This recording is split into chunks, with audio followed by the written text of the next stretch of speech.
అది 1999 కార్గిల్ యుద్ధం ముగిసి కొన్ని నెలలు మాత్రమే అయింది. ఆ సమయంలో ఇండియన్ ఎయిర్లైన్స్‌కి చెందిన ఒక విమానం హైజాక్ అయింది. ఈ యొక్క హైజాకే భారత్‌లో ఎన్నో ఉగ్రదాడులకు కారణం. ఈ యొక్క హైజాకే జరగకుండా ఉండుంటే ఎన్నో తీవ్రవాద దాడులు కూడా జరిగేవి కాదేమో. 2001లో పార్లమెంట్‌పై దాడుల నుండి 2025 పహల్గామ్ ఉగ్రదాడి వరకు ఈ విమానం హైజాక్ పాత్ర ఉంటుంది. అలాంటి సంఘటన ఇది. ఇదే IC-814 విమాన హైజాక్. 1999 డిసెంబర్ 24న ఇండియన్ ఎయిర్లైన్స్ ఫ్లైట్ IC-814 నేపాల్‌లోని కాఠ్మండు నుండి టేకాఫ్ అయింది. ఈ ఫ్లైట్ ఢిల్లీ వెళ్తుంది. సహజంగా కాఠ్మండు నుండి ఢిల్లీకి 2 గంటల సమయం పడుతుంది. కానీ ఆ ఫ్లైట్‌లోని ప్రయాణికులకు తెలియదు ఆ ఫ్లైట్ ఢిల్లీ చేరుకోవడానికి చాలా రోజుల సమయం పడుతుందని. ఆ సమయంలో ఫ్లైట్‌లో 176 మంది ప్రయాణికులు, 15 మంది సిబ్బంది, మొత్తం 191 మంది ఉన్నారు.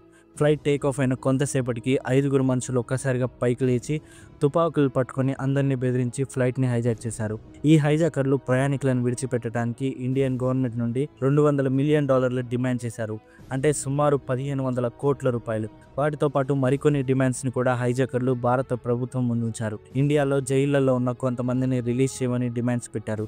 ఇది ఎంత పెద్ద సంచలనమైందంటే ఆ తర్వాత 7 రోజులు టీవీలో ఈ సంఘటనే ప్రసారమైంది. భారత చరిత్రలోనే ఇది అతిపెద్ద విమాన హైజాక్. అసలు ఏం జరిగింది? ఈ ఫ్లైట్లోని ప్రయాణికులందరూ ఏమయ్యారు? ఈ ఫ్లైట్ని హైజాక్ చేసింది ఎవరు? ఈ హైజాక్కి భారత్లో జరిగిన ఉగ్రదాడులకు సంబంధం ఏంటి? ఈ విషయాలను ఈ వీడియోలో తెలుసుకుందాం.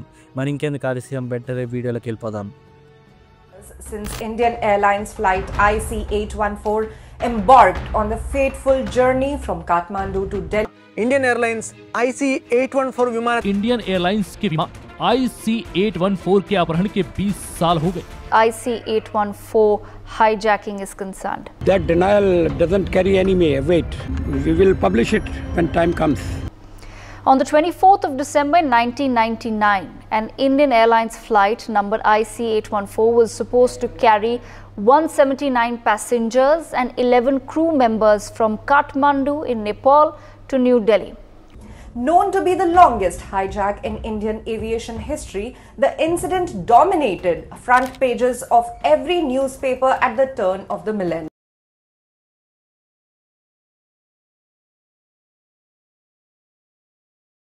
ఫ్లైట్ IC-814 కాఠ్మండు నుండి 1999 డిసెంబర్ 24న సాయంత్రం 4 గంటలకు టేకాఫ్ అయింది. ఈ ఫ్లైట్ 820 కిలోమీటర్ల దూరంలో ఉన్న ఢిల్లీకి వెళ్తుంది.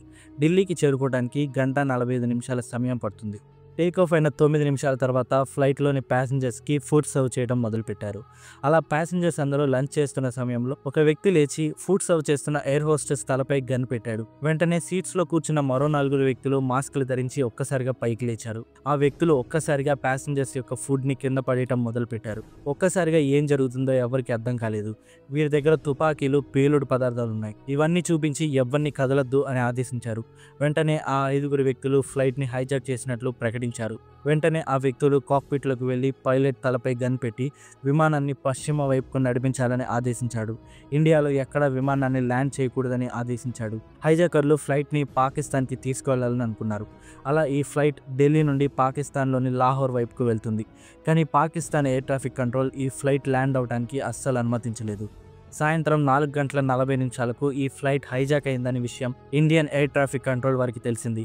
అంటే సుమారు 30 నిమిషాల తర్వాతే ఇండియన్ ఎయిర్ ట్రాఫిక్ కంట్రోల్కి విషయం తెలిసింది. అలాగే అప్పటి భారతదేశ ప్రధాని వాజ్పేయి గారికి ఈ ఫ్లైట్ హైజాక్ విషయం దాదాపు గంట తర్వాతే తెలిసింది. సాయంత్రం 5 గంటల 20 నిమిషాలకు వాజ్పేయి గారికి సమాచారం అందింది. ఆ తర్వాత గంట సేపు తర్వాత 6 గంటల 4 నిమిషాలకు ఇండియన్ ఎయిర్ ట్రాఫిక్ కంట్రోల్ ఈ ఫ్లైట్తో కమ్యూనికేట్ చేయడానికి ట్రై చేసింది.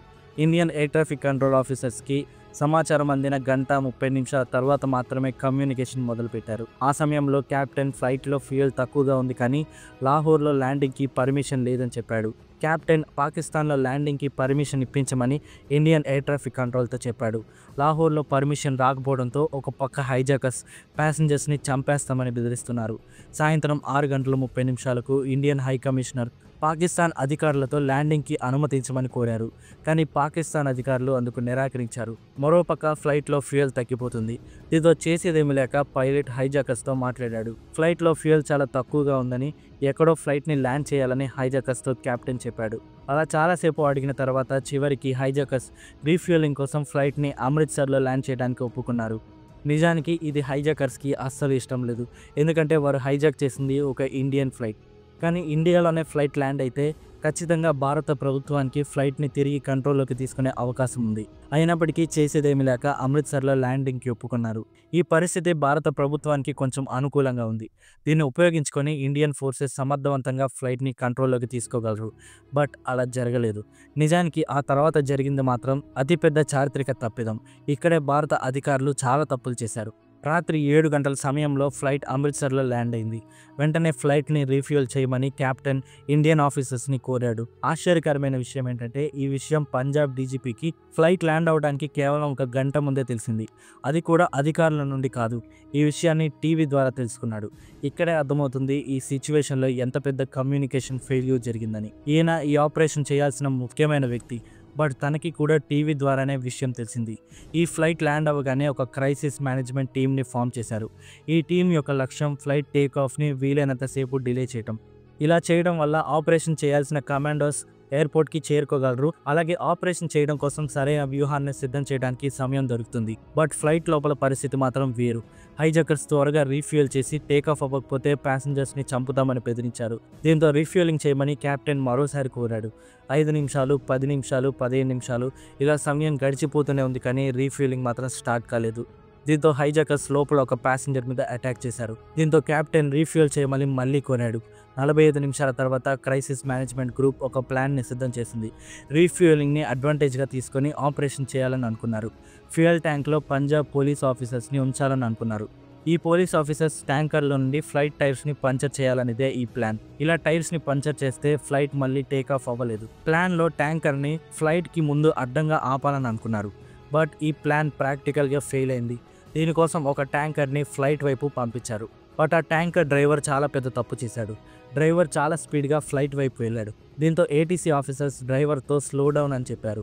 ఈ విషయాన్ని డ్రైవర్ వేరుగా అర్థం చేసుకొని సగం దూరంలోనే ట్యాంకర్ని ఆపేశాడు. ఇదంతా హైజాకర్స్ కాక్పిట్లో నుండి చూశారు. దీంతో వారికి ఏదో తేడాగా అనిపించి రీఫ్యూయలింగ్ అక్కర్లేదని వెంటనే ఫ్లైట్ని టేక్ ఆఫ్ చేయమని కెప్టెన్ని ఆదేశించారు. దీంతో ఫ్యూయల్ తక్కువ ఉన్న ఫ్లైట్ని కెప్టెన్ గాల్లోకి తీసుకువెళ్ళిపోయాడు. సరిగ్గా 7 గంటల 49 నిమిషాలకు ఫ్లైట్ మళ్ళీ టేక్ ఆఫ్ అయిపోయింది. టేక్ ఆఫ్ అయిపోయిన తర్వాతే కమాండోస్ ఎయిర్పోర్ట్కి చేరుకున్నారు. దీంతో కమాండోస్కి ఆపరేషన్ చేయడానికి అవకాశమే రాలేదు. దీంతో ఆపరేషన్ పూర్తిగా ఫెయిల్ అయింది. 40 నిమిషాల పైనే ఫ్లైట్ ఇండియాలోనే ఉన్నా ఎలాంటి ఫలితం లేదు. పైగా ఫ్లైట్కి రీఫ్యూయలింగ్ కూడా చేయలేదు. టేక్ ఆఫ్ అయిన వెంటనే కెప్టెన్ మేమందరం చనిపోతున్నాం అని ఏటీసీకి మెసేజ్ పంపించాడు. అమృత్సర్ నుండి లాహోర్కి కేవలం 50 కిలోమీటర్ల దూరం మాత్రమే. దీంతో హైజాకర్స్ మళ్ళీ ఫ్లైట్ని పాకిస్తాన్ వైపు మళ్లించమని ఆదేశించారు. కానీ పాకిస్తాన్ ఏటీసీ మరోసారి అందుకు ఒప్పుకోలేదు. ఈ ఫ్లైట్ పాకిస్తాన్లో ల్యాండ్ అవడానికి వీల్లేదని పాకిస్తాన్ అధికారులు తేల్చి చెప్పేశారు. హైజాకర్స్ లాహోర్లో ల్యాండ్ చేయమని పైలట్స్ని బలవంతం చేస్తారేమో అని లాహోర్ ఎయిర్పోర్ట్ అధికారులు ఎయిర్పోర్ట్స్లో అన్ని లైట్స్ని కూడా ఆఫ్ చేసేశారు. లైట్స్ లేకుండా ల్యాండింగ్ చేయడం చాలా కష్టం. పైగా లాహోర్ ఎయిర్పోర్ట్ దగ్గరికి వస్తే విమానాన్ని పేల్చేస్తామని కూడా పాకిస్తాన్ అధికారులు బెదిరించారు. దీంతో విమానం కనిపించకుండా విమానంలోని లైట్స్ అన్నిటిని ఆఫ్ చేసేశారు. హైజాకర్స్ కెప్టెన్ని ఫ్లైట్ని ఎక్కడో చోట ల్యాండ్ చేయమని బెదిరించారు. దీంతో కెప్టెన్ హైవేపై ఫ్లైట్ని క్రాష్ ల్యాండ్ చేయాలని అనుకున్నాడు. వెంటనే కెప్టెన్ ఆ విషయాన్ని పాకిస్తాన్ ఏటీసీకి తెలియజేశాడు. ఫ్లైట్ హైవేపై క్రాష్ ల్యాండ్ అవుతుందని కెప్టెన్ చెప్పాడు. ఇది విన్న వెంటనే పాకిస్తాన్ ఏటీసీ అధికారులు ఎయిర్పోర్ట్లో ల్యాండింగ్కి పర్మిషన్ ఇచ్చారు. దీంతో రాత్రి 8 గంటల 7 నిమిషాలకు ఈ ఫ్లైట్ లాహోర్లో ల్యాండ్ అయింది. బట్ ల్యాండ్ అయ్యే టైంలో రన్వే లైట్స్ని ఆన్ చేయలేదు. అలా చీకట్లోనే ఈ ఫ్లైట్ ల్యాండ్ అయింది. ఫ్లైట్ని తిరిగి టేక్ ఆఫ్ అవ్వనివ్వద్దని భారత ప్రభుత్వం పాకిస్తాన్ ఎయిర్పోర్ట్ అధికారులతో చెప్పింది. భారత ప్రభుత్వం ఇండియన్ హై కమిషనర్ని ఇస్లామాబాద్కి పంపించి హైజాకర్స్తో చర్చలు జరపాలని అనుకుంది. బట్ ఈసారి కూడా అలా జరగలేదు. ఇండియన్ హై కమిషనర్ ఎయిర్పోర్ట్కి చేరుకునే లోపే ఫ్లైట్లో రీఫ్యూయలింగ్ అయిపోయి ఫ్లైట్ మళ్ళీ టేక్ ఆఫ్ అయిపోయింది కూడా. కావాలనే పాకిస్తాన్ ఈ పని చేసిందని చాలామంది చెప్తారు.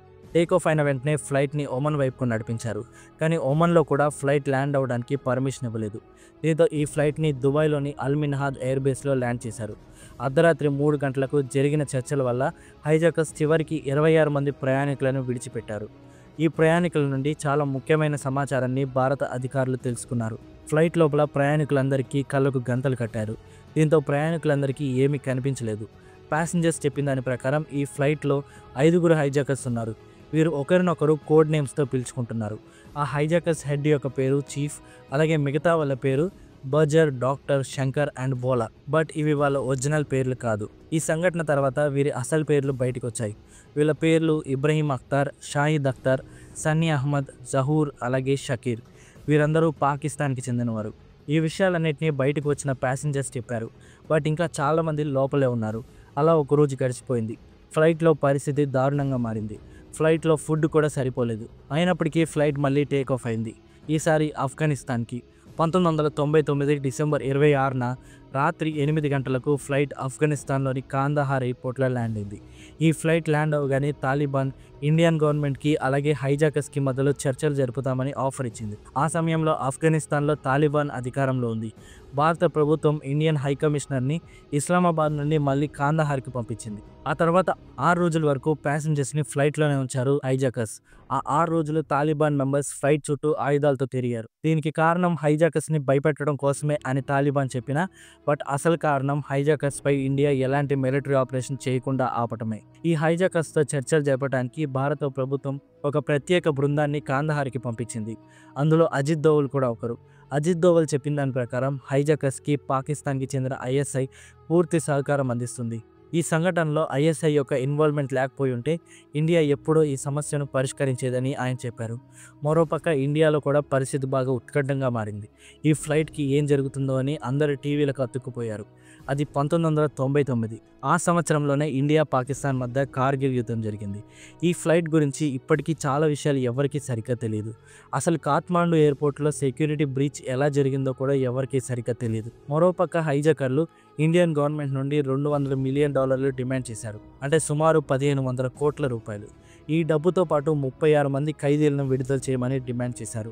అప్పుడు కానీ అందరికీ అర్థం కాలేదు, ఈ హైజాకర్స్ నిజానికి పాకిస్తాన్ ఉగ్రవాదులు. వీరు చేసిన డిమాండ్స్ చాలా పెద్దవి.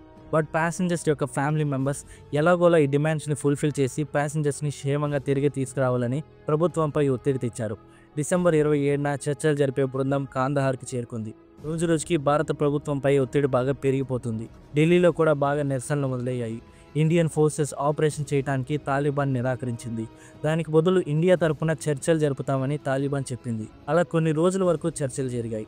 చివరకు ఈ చర్చలు ఫలించి ఈ ఉగ్రవాదుల డిమాండ్లు 36 నుండి 3కు తగ్గాయి. దీంతో 36 మంది ఖైదీలకు బదులు 3 కాందహార్ తీసుకొచ్చారు. ఈ 3 కూడా కరుడుగట్టిన ఉగ్రవాదులే. వీరి గురించి తర్వాత మాట్లాడుకుందాం. 31 డిసెంబర్న ఈ 3 విడుదల చేశారు. ప్లేన్ని హైజాక్ చేసిన ఉగ్రవాదులకు ఇండియన్ గవర్నమెంట్ డబ్బు ఇచ్చినట్లు ఎలాంటి రిపోర్ట్స్ లేవు.